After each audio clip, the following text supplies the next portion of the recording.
साथियों नमस्कार।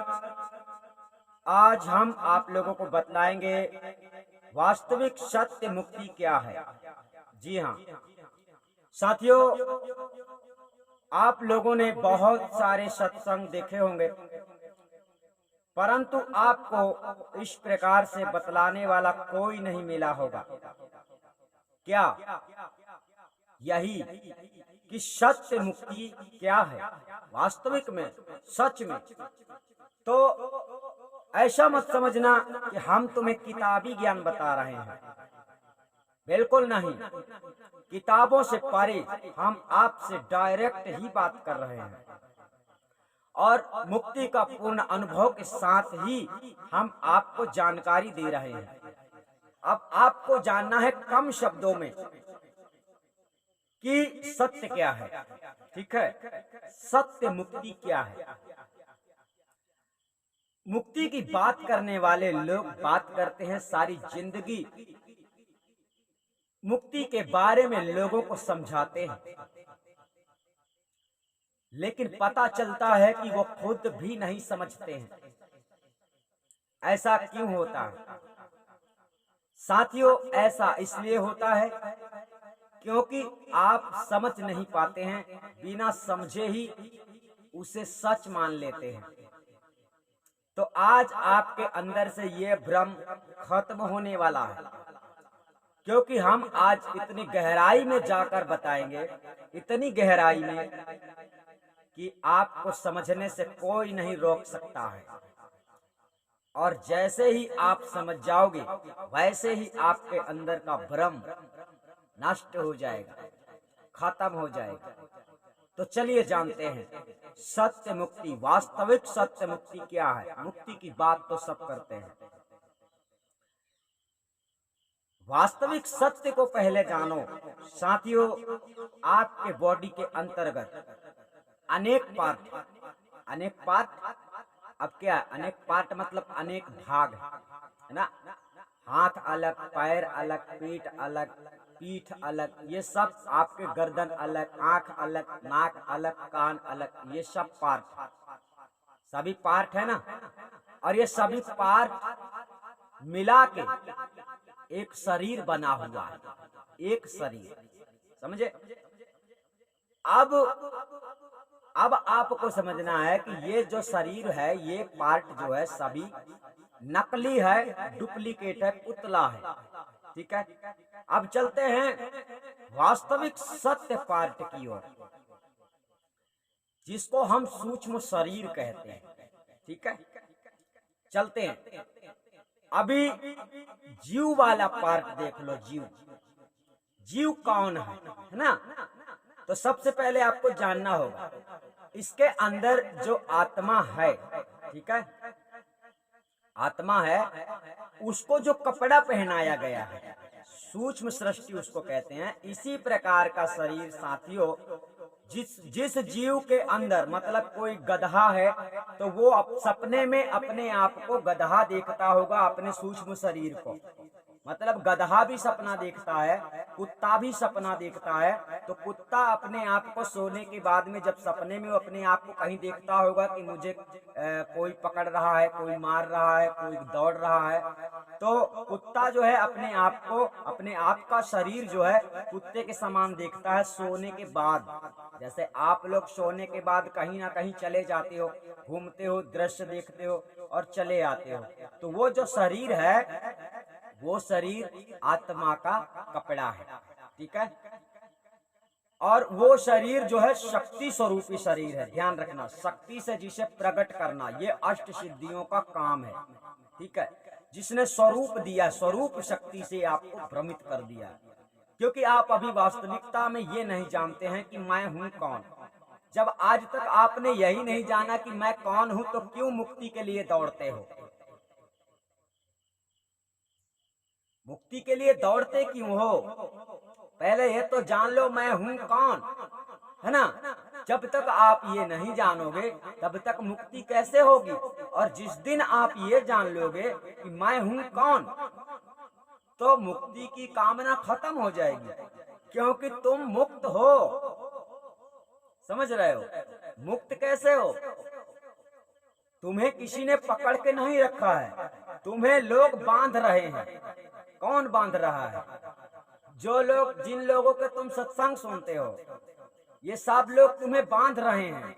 अपने अपने ज्ञान सत्संग में सुनाते हैं, ठीक है, जो भी है आप सुनते हैं, लेकिन आपका समय बर्बाद हो रहा है, आपका टाइम ये लोग बांध लेते हैं। आप सबको टाइम देते हैं ना, सबके सत्संग सुनते हैं, सबको टाइम देते हैं, तो आप स्वयं बंध रहे हैं।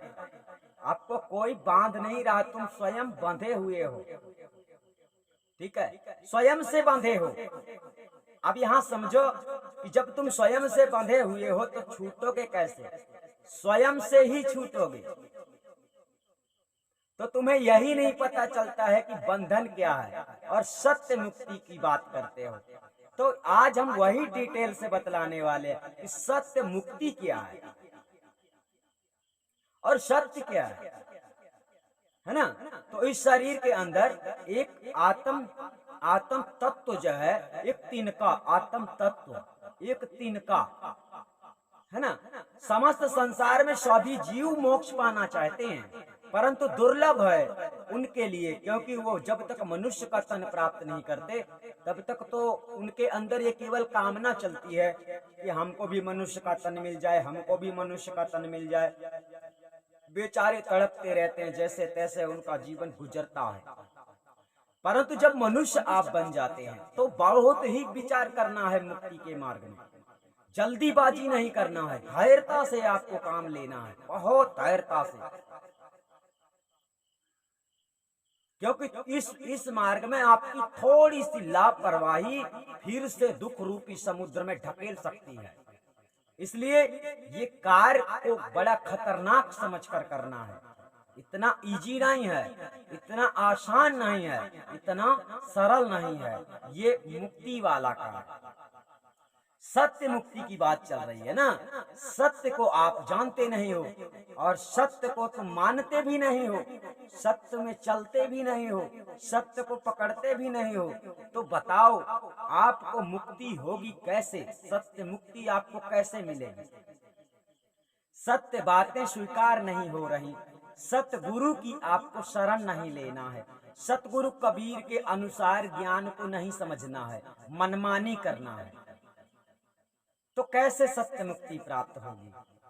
स्वयं सोचो, हमारी कहने पर मत चलो, आप स्वयं विचार करो।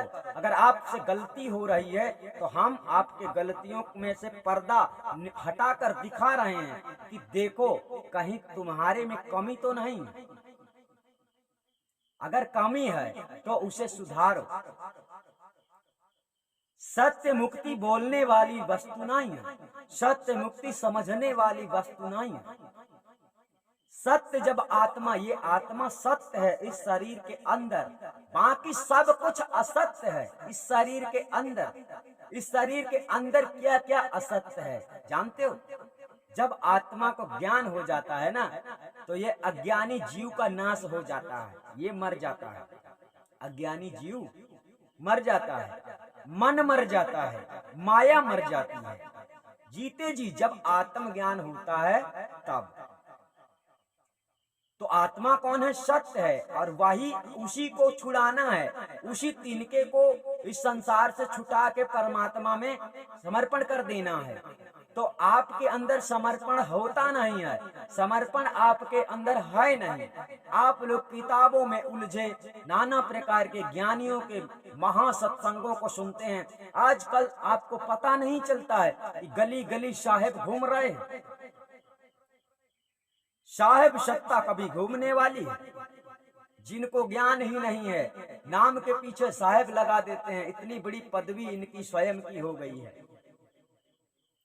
आप लोगों ने ऐसे क्या बताएं, ऐसे लोगों को आप लोग साहब कहते हैं, साहब समझते हैं, और ये लोग भी साहब बने बैठे रहते हैं, साहब ही हैं। दास बनना भी बड़ा मुश्किल है, साहब बनना तो ये मन की कल्पना है लोगों के अंदर। साहब मर के भी नहीं बन सकते, जिंदा में ही लोग बन जाते हैं। लोगों को बना दिया जाता है। ये आप लोगों के अंदर डर है, सत्य मुक्ति का भेद नहीं पता, सत्य मुक्ति का ज्ञान नहीं मालूम। वहाँ ज्ञान अच्छा मिलता है, वहाँ ज्ञान अच्छा मिलता है, उसके पास उसका सत्संग बढ़िया है, उसका सत्संग बढ़िया है। आप लोगों के अंदर ये क्या चलता रहता है? आप जिसको कहोगे वो सही होगा कि जो सत्य है वही सत्य होगा? तो आप लोगों को सत्य मुक्ति के बारे में विचार करना चाहिए। मुक्ति का मतलब ही है आजादी, और आपको आजादी कहाँ मिल रही है? मुक्ति के भाव में जब तुम हो जाओगे, मुक्ति की अवस्था जब आपके अंदर आ जाएगी, जब तुम आत्मज्ञानी हो जाओगे, जब तुम्हें आत्मा परमात्मा का स्वरूप ज्ञान हो जाएगा, तो तुम मन के सारे विकारों को समझोगे, माया के सारे फंदों को समझोगे, सब कुछ समझोगे उस समय। अभी तो आप लोग बोलते भी नहीं हो संभल के कि बोलना कैसे होता है, क्या क्या बोलना चाहिए, किससे क्या बोलना चाहिए। आज तक तो अभी गुरु की मर्यादा, गुरु का सम्मान, गुरु की इज्जत भी संसार के लोगों को नहीं पता है कि गुरु की कदर हमें कैसी करनी चाहिए। कैसा गुरु होता है, गुरु होता कौन है? संसार के लोगों ने तो ऐसा ही समझ लिया है गुरु को, जैसा लोगों ने बता दिया है। और कबीर साहब ने झूठा ही बोला है क्या? कबीर साहब क्या झूठ बोलेंगे? वो प्रथम गुरु कबीर ही माने जाते हैं। और जो गुरु आपको आत्मा परमात्मा का ज्ञान करवाता है ना, तो उसे कबीर से कम मत समझना, क्योंकि कबीर साहब भी वही ज्ञान देते थे और सच्चा गुरु भी वही ज्ञान देता है। तो तुम्हारे अंदर समर्पण ना हो तो इस मार्ग से दूर चले जाना चाहिए, क्योंकि गुरु सतगुरु सारी जांच पड़ताल करने के बाद ही सेवक को शरण में लेता है और उसे भक्ति का मार्ग सौंपता है, देता है कि ऐसे करो। तो सत्य मुक्ति को समझो। सत्य कौन है इस शरीर के अंदर?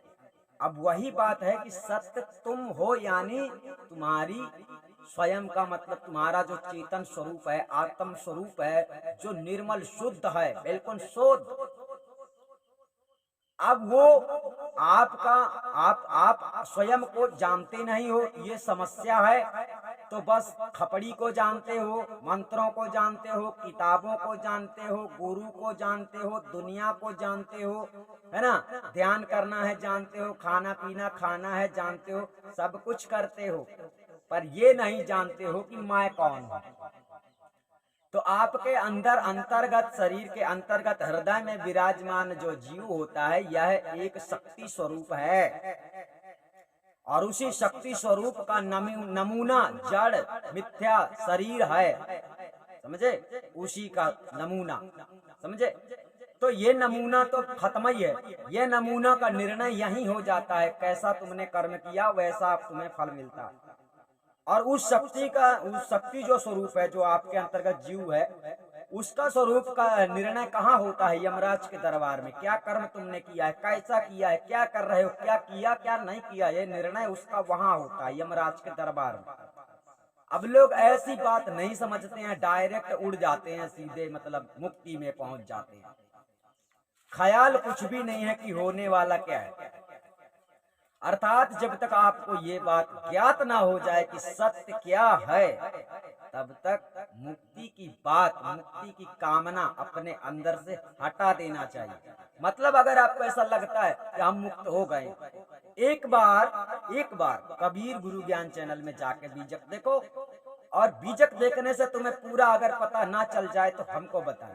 पूरा पता आपको ये चल जाएगा कि क्या हमको आत्मज्ञान हुआ है, क्या हमको गलत शिक्षा मिली है या सही शिक्षा मिली है, क्या शिक्षा मिली है, ये सारी बातें जानने को आपको मिल जाती हैं। कबीर साहब ने बताया है, सत्य कबीर ने बताया।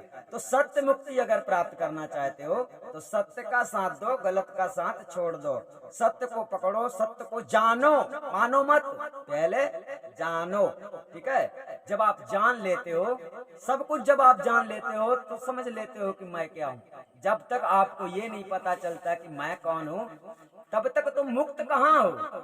अगर मुक्त हो जाते तो दीपा बाती जाप ताप यज्ञ ध्यान खपड़िया में दुनिया भर के नाना प्रकार के जो प्रपंच आडंबरों में लगे रहते हो, ये सब छोड़ देते।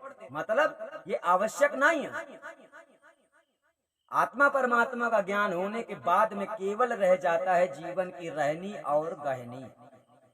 कैसे रहें, अपनी हिफाजत कैसे करें, कैसे सबके साथ बोलें, कैसे बात करें, मतलब खुश रहना है ना। तो ज्ञान होगा तो तुम खुश रहोगे, संतोष रहेगा आपके अंदर। और ज्ञान नहीं है तो लोभ लालच काम क्रोध आदि नाना प्रकार के प्रपंच अंदर उत्पन्न होने वाले ये जो विकार हैं, ये आपको परेशान करके रखते हैं। तो आप लोगों ने यहाँ पर समझा होगा कि सत्य मुक्ति का मतलब ही है जब सत्य की मुक्ति हो जाती है। अर्थात ये जो सत्य है ना, शरीर में फंसा हुआ है, और वो सत्य ये नहीं है जो तुम सुन रहे हो। सत्य वो है जो बोल रहा है। ध्यान रखना, जो बोल रहा है मतलब समझना, मुख नहीं।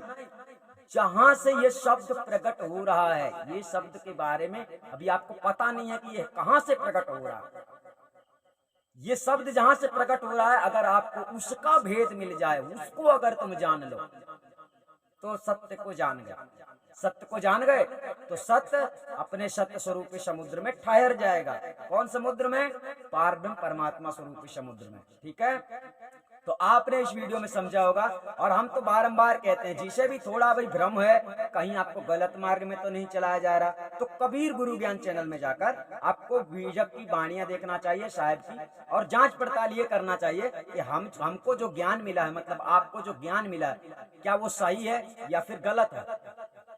और हमारा रेगुलर मतलब सत्संग सुनने के लिए, प्रवचन सुनने के लिए आपको एक और चैनल पर जाना होगा, विश्व गुरु का ज्ञान विश्व शांति अभियान, जिसमें कबीर साहब की वाणियों के अनुसार सब कुछ आने वाला है और पूरी दुनिया को उसमें सूचना देने की कोशिश है। अर्थात पूरी दुनिया में उनका ज्ञान फैलना चाहिए, तो अर्थात सब कोई मतलब अपने अपने सत्य धर्म को समझे और सत्य मार्ग पे चले, ताकि उसके जीवन का कल्याण हो।